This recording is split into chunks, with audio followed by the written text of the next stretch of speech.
Hello guys, welcome back to my channel. So salamat sa mga nanonood last year. So it's been a year na gumagawa ko ng content ko sa YouTube. So thank you. So nagkaroon ako ng 250 subscriber, nakagawa ko ng 28 videos, 1,300 watch hours. So maraming salamat sa inyo. And that average ng mga 2 videos kada buwan. So this year 2024, try kong gumawa ng kahit mga 4 na video kada buwan para mas marami akong may content at ma-share na mga konting kaalaman na alam ko sa inyo. So sa video ito, laman ako masyadong i-content, pero gusto ko lang i-share sa inyo kung ano yung roadmap ko this 2024. So bagong buhay na tayo. And difference ng kung saan ako nagsimula dati. Dati ito lang yung gamit ko. Tsaka isang battery. Then isang maliit na solar panel, 15 watts. Ang nagagawa ko lang doon, maliit na bumbilya tsaka charge ng cellphone, then lobat agad. Pinang-charge ko pa sa cellphone dito. At napakatagal, ilang oras bago mapuno. So, nagkaroon ako ng upgrade, bumili ko ng ganito, charge ako ng cellphone, bumili ko ng ganito para magkaroon ng mas malaki ng bumbilya. Then, dagdagan siya, dumami hanggang sa 2 ng battery ko. Nakabili pa ako ng another solar panel, 30 watts. So, medyo nag-upgrade hanggang sa bumili pa ako ng extra gamit. Bumili ako ng mga battery, bumili ako ng flashlight. Then, nadagdagan ako ng setup. Bumili ako ng isa pang charge controller, blue and orange. Then is pang maliit na setup dun, 6 volts. So nakapag-charge hanggang 7. So okay.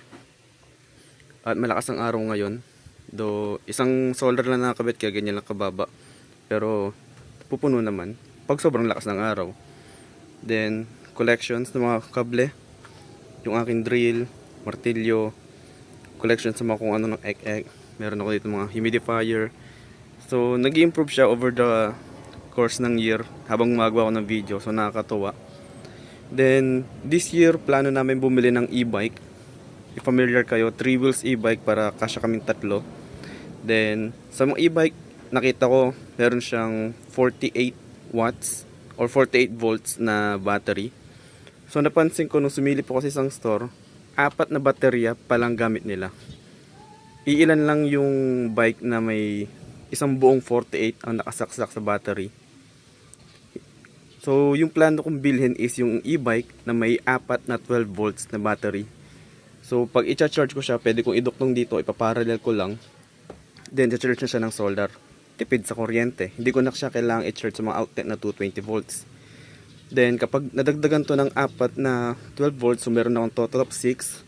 Then, by February, may na-expect kong pera. At ibibili ko yun ng solar panel pandagdag dito. So kapag meron na akong 6 na baterya, then meron akong 2 solar panel, next video ko gagawa ko ng upgrade. So from 12 volts na setup nito, gagawin ko siyang 24 volt setup. So kuryente na mula sa solar panel, kakarga 24, then babato sa mga baterya 24. So meron tayong combination ng series and parallel na gagawin ko sa mga battery na yun. Then next is banda baba. As you can see, nawala yung lamesa ko dito. Wala. So nagkaroon lang ng matinding event nung December at kailangan ko isakripisyo yung lamesa. So malinis siya ngayon, walang storbo. Ayun yung mga box ko, ayun yung computer, folding table, stop toy, upuan, then isang malaking box. Then ayun yung gamit ko, stash. Random gamit lang na binabato ko dyan ng walang dahilan. Then nakasabit ng mga gamit. Ayan. So may nakita ko sa Shopee, kahoy. Okay, amoy, okay, kung maamoy nyo, diba, amoy pabrika pa siya na talaga ng kakahoyan. So gagawa ako dito ng sarili kong lamesa. Hindi ako bibili, gagawa ko ng sarili kong lamesa. Na-inspired lang ako kasi nung ginawa ko tong, kita itong patong-patong na to. Patong-patong lang din siya na kahoy. Tapos drinil ko lang siya dito sa pader. And para siyang space saver na, ano yun, yung mga cabinet space saver. So nakakatuwa. So na-inspired ako. So dito rin. Then may sabitan. Another kahoy. Nakapagsabit tuloy ako ng bagong another sabitan. So dito rin gagawa ko ng sarili kong lamesa na may sasagad ko dito sa dulo. Para hindi siya yung gaya nito na may space dito kasi hindi Hindi siya customized, parang basta lang siya nilapag dyan. So pag nakabili ko ng sarili kong plywood dito, then kailangan ko rin ng paa, gagawa ko ng sarili dito, dadamay ko rin sa content. So sa solar panel, then next ko magiging content is yung mga DIY na gawain para sa mga space server lang. Plano ko is itong CPU ko, ito, dito ko siya ilalagay, somewhere dito. Then isang lamesang mahaba dito, dito yung monitor, then ito yung mga gamit ko na pang solar. Then extension ng lamesa dito papunta dito, kasi pag nag work from home ako, kailangan ko rin ng space para sa trabaho.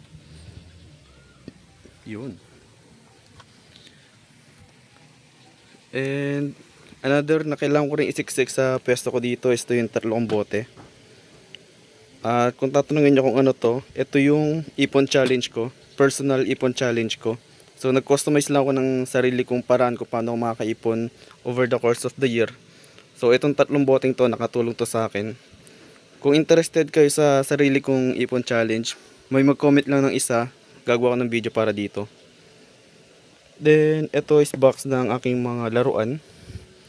Pag may space na ako para paglagyan yan dito, ikakalat ko yan dito kasi gusto ko makita itong mga to. Pinaghirapan ko rin itong mga to ba. So ayun na muna. At kung gusto niyo makita yung kabuuan ng roadmap ko for this 2024, i-update ko yung Discord ko, join lang kayo. And pwede kayo makigulo sa akin doon. Wala pa naman tao doon, ako pa lang. Salamat! Bye!